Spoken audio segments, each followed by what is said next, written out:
রহিম আল্লাহ তাআলার নামে। হে রসূল, তার কথা আল্লাহ তাআলা যথার্থই শুনেছেন যে মহিলা তার স্বামীর ব্যাপারে তোমার সাথে বাদানুবাদ করছিল এবং নিজের অসুবিধার জন্য আল্লাহর কাছেই ফরিয়াদ করে যাচ্ছিল। আসলে আল্লাহ তাআলা তোমাদের উভয়ের কথাবার্তাই শুনছেন। নিঃসন্দেহে আল্লাহ তাআলা সবকিছু শোনেন এবং সবকিছু দেখেন। তোমাদের মধ্যে যারা তাদের মায়েদের পিঠের সাথে তুলনা করে, নিজ স্ত্রীদের সাথে জেহার করে, তাদের জেনে রাখা উচিত তাদের স্ত্রীরা কিন্তু কখনো তাদের মা নয়। মা তো হচ্ছে তারা যারা তাদের জন্ম দিয়েছে। এই কাজ করে তারা মূলত অন্যায় ও মিথ্যা কথাই বলে। তারপরও আল্লাহ তাআলা হচ্ছেন মানুষের গুনাহ মোচনকারী, পরম ক্ষমাশীল। যারা এভাবে তাদের স্ত্রীদের সাথে জিহার করে অতঃপর অনুতপ্ত হয়ে যা কিছু বলে ফেলেছে তা থেকে ফিরে আসতে চায়, তাদের জন্য বিধান হচ্ছে তাদের একে অপরকে স্পর্শ করার পূর্বে একটি দাসকে মুক্তি দান করা। এই বিধানের মাধ্যমে আল্লাহ তাআলা তোমাদের করণীয় কি তা বলে দিচ্ছেন, কেননা তোমরা যা করো আল্লাহ তাআলা সেই সম্পর্কে ভালোভাবেই অবগত রয়েছেন।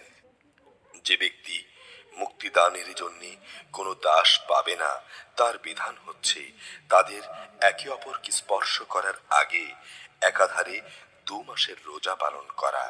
কোনো কারণে যে ব্যক্তি রোজা রাখার সামর্থ্য রাখবে না, তার জন্য 60 জন মিসকিনকে পেট ভরে খাওয়ানো। এই বিধান এই জন্যই দেয়া হয়েছে যেন তোমরা আল্লাহ তাআলা ও তাঁর রসূলের উপর ঈমান আনো।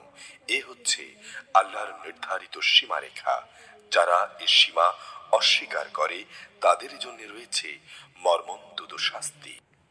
যারা আল্লাহ তাআলা ও তার রসূলের বিরুদ্ধাচারণ করে তাদের তেমনি ভাবে অপদস্থ করা হবে যেমনি করে তাদের আগের বিদ্রোহী লোকদের অপদস্থ করা হয়েছিল।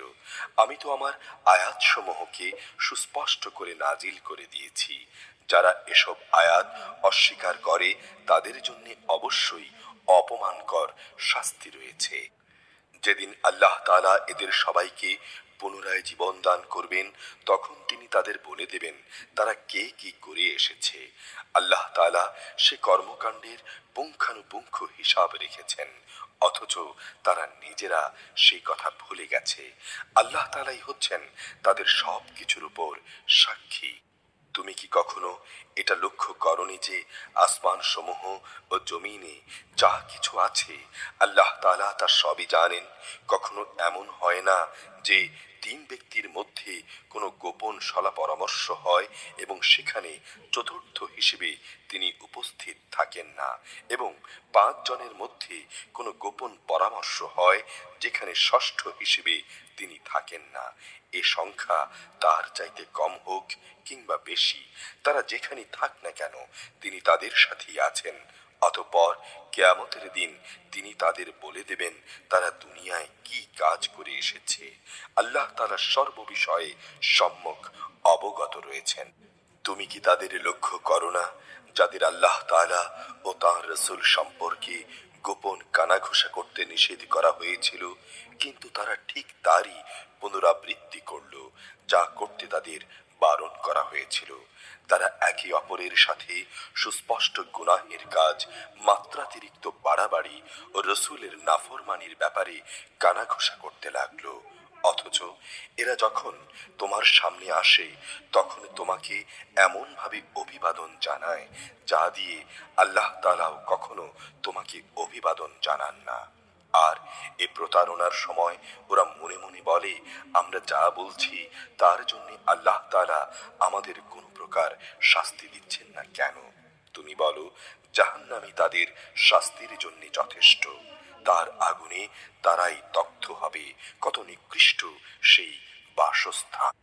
হে ঈমানদার ব্যক্তিরা, তোমরা যখন একে অপরের সাথে গোপনে কোনো কথা বলো, তখন কখনো কোনো পাপাচার, সীমালঙ্ঘন ও ও রসুলের বিরোধিতা সম্পর্কিত কথা বলো না, বরং গোপনে কিছু বলতে হলে একে অপরকে ভালো কাজ ও আল্লাহকে ভয় করার কথাই বলো। সর্বোপরি সেই সর্বময় ক্ষমতার মালিক আল্লাহকে ভয় করো, যার সামনে তোমাদের সবাইকেই একদিন সমবেত করা হবে। আসলে এদের গোপন সলা পরামর্শ তো হচ্ছে একটি শয়তানি প্ররোচনা, যার উদ্দেশ্য হচ্ছে ইমানদার লোকদের কষ্ট দেয়া। অথচ এরা জানে না আল্লাহ তাআলার ইচ্ছা ব্যতিরেকে তারা ইমানদারদের বিন্দু মাত্র ক্ষতি করতে পারবে না। তাই ইমানদারদের উচিত আল্লাহর উপর নির্ভর করা। হে ইমানদার ব্যক্তিরা, যখন মজলিস সমূহে তোমাদের একটু নড়ে চড়ে জায়গা প্রশস্ত করে দিতে বলা হয়, তখন তোমরা জায়গা প্রশস্ত করে দিও, তাহলে আল্লাহ তাআলাও তোমাদের জন্য জান্নাতে এভাবে জায়গা প্রশস্ত করে দেবেন। আবার কখনো যদি জায়গা ছেড়ে উঠে দাঁড়াতে বলা হয়, তাহলে উঠে দাঁড়িয়ে যেও। তোমাদের মধ্যে যারা ঈমান এনেছে এবং যাদের আল্লাহর পক্ষ থেকে জ্ঞান দেয়া হয়েছে, আল্লাহ তাআলা অবশ্যই কিয়ামতের দিন তাদের মহা মর্যাদা দান করবেন। তোমরা যা কিছু করো, আল্লাহ তাআলা সেই ব্যাপারে পূর্ণ খবর রাখেন। হে ইমানদার ব্যক্তিরা, তোমরা যদি কখনো রসুলের সাথে একাকী কোনো কথা বলতে চাও, তাহলে অপ্রয়োজনীয় কথাবার্তা নিয়ন্ত্রণের কৌশল হিসেবে তোমরা কিছু দান সাদকা আদায় করে নেবে। এটা তোমাদের সবার জন্য মঙ্গলজনক ও পবিত্রতম পন্থা।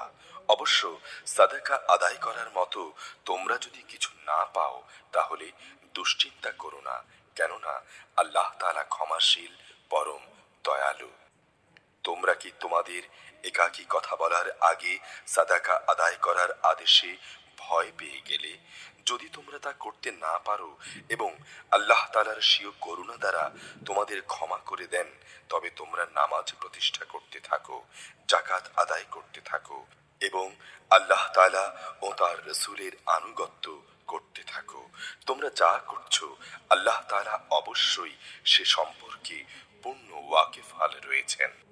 হে নবী, তুমি কি সে সম্প্রদায়ের অবস্থা কখনো লক্ষ্য করনি, যারা এমন জাতির সাথে বন্ধুত্ব পাতায় যাদের উপর আল্লাহ তাআলা অভিশাপ দিয়েছেন? এই সুযোগ সন্ধানী লোকেরা যেমন তোমাদের আপন নয়, তেমনি তারাও ওদের আপন নয়।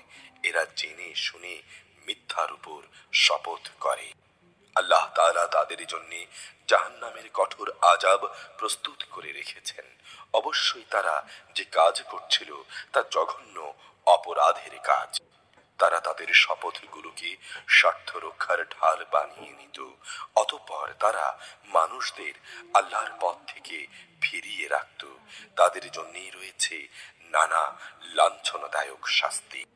আল্লাহ তাআলার শাস্তি থেকে তাদের বাঁচানোর জন্য সেদিন তাদের ধন সম্পদ, সন্তান সন্ততি কোনোটাই কোনো কাজে আসবে না, কেননা তারা হচ্ছে দোজখেরই বাসিন্দা। সেখানে তারা চিরকাল অবস্থান করবে। যেদিন আল্লাহ তাআলা তাদের সবাইকে পুনরুজ্জীবিত করবেন, সেদিনও তারা তার সামনে মিথ্যা শপথ করে দায়িত্ব মুক্তির চেষ্টা করবে। যেমনি করে তারা আজ তোমাদের সাথে মিথ্যা শপথ করছে, তারা ভাববে সেখানেও বুঝি এর মাধ্যমে কিছু উপকার পাওয়া যাবে। জেনে রেখো, নিঃসন্দেহে এরা হচ্ছে মিথ্যাচারী। আসলে শয়তান এদের উপর পুরোপুরি প্রভাব বিস্তার করে নিয়েছে। শয়তান এদের আল্লাহর স্মরণ সম্পূর্ণ ভুলিয়ে দিয়েছে। এরাই হচ্ছে শয়তানের দল। জেনে রাখো, শয়তানের দল মারাত্মকভাবে ক্ষতিগ্রস্ত। যারা আল্লাহ তাআলা ও তার রাসূলের বিরুদ্ধাচারণ করে, তারা অবশ্যই সেদিন চরম লাঞ্ছিতদের অন্তর্ভুক্ত হবে। আল্লাহ তাআলা এই সিদ্ধান্ত করেছেন যে আমি এবং আমার রাসূল অবশ্যই জয়ী হব। নিঃসন্দেহে আল্লাহ তাআলা শক্তিমান, পরাক্রমশালী। হে রাসূল, আল্লাহ তাআলা ও পরকালের উপর ঈমান এনেছে এমন কোন সম্প্রদায়কে তুমি পাবে না যে তারা এমন লোকদের ভালোবাসে যারা আল্লাহ তাআলা ও তাঁর রাসূলের বিরুদ্ধাচারণ করে। যদি সে আল্লাহ বিরোধী লোকেরা তাদের পিতা, ছেলে, ভাই, কিংবা নিজেদের জাতি গোত্রের লোকও হয়, তবুও নয়। এই আপোষহীন ব্যক্তিরাই হচ্ছে সেসব লোক যাদের অন্তরে আল্লাহ তাআলা ঈমান লিখে দিয়েছেন এবং নিজস্ব গায়বী মাদত দিয়ে তিনি এ দুনিয়ায় তাদের শক্তি বৃদ্ধি করেছেন। কিয়ামতের দিন তিনি তাদের এমন এক জান্নাতে প্রবেশ করাবেন যার তলদেশ দিয়ে ঝর্ণাধারা প্রবাহিত হবে। তারা সেখানে চিরকাল থাকবে। সর্বোপরি আল্লাহ তাআলা তাদের উপর প্রসন্ন হবেন এবং তারাও সেদিন তার উপর সন্তুষ্ট হবে। এরাই হচ্ছে আল্লাহ তাআলার বাহিনী। আর হ্যাঁ, আল্লাহর বাহিনী শেষতক কামিয়াব হয়।